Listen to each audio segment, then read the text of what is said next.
রহমান রহিম। সম্মানিত হাজিগণ, আসসালামু আলাইকুম। আমি তারেক রহমান বলছিলাম। আজকে আমাদের যে হজ ফ্লাইটটি যাচ্ছে এবং আপনারা সেই ফ্লাইটে যাচ্ছেন। আজকে আমি আপনাদের সাথে দেখা করতে এসেছি, সেজন্য এই যে দেখা করার সুযোগ পেয়েছি, সেজন্য আমি আল্লাহর দরবারে শুকরিয়া আদায় করছি। আপনারা প্রত্যেকেই আল্লাহর মেহমান। আমি দৃঢ়ভাবে বিশ্বাস করি আল্লাহর মেহমান যারা আপনারা আল্লাহর ঘরে যাওয়ার সুযোগ হয়েছে, আপনাদের তৌফিক হয়েছে। আপনারা যদি আল্লাহর দরবারে হাত তুলে কিছু চান, আল্লাহ ইনশাল্লাহ সেটি কবুল করবেন।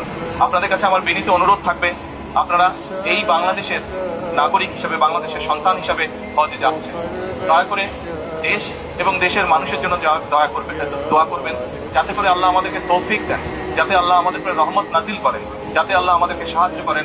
আমাদের সামনে যে সকল বিপদ আছে, আমরা দেশের সকল মানুষ একসাথে যাতে কাজ করে সেই বিপদ থেকে, সেই সমস্যা থেকে দেশকে বের করে আনতে পারি। يا مرحبا.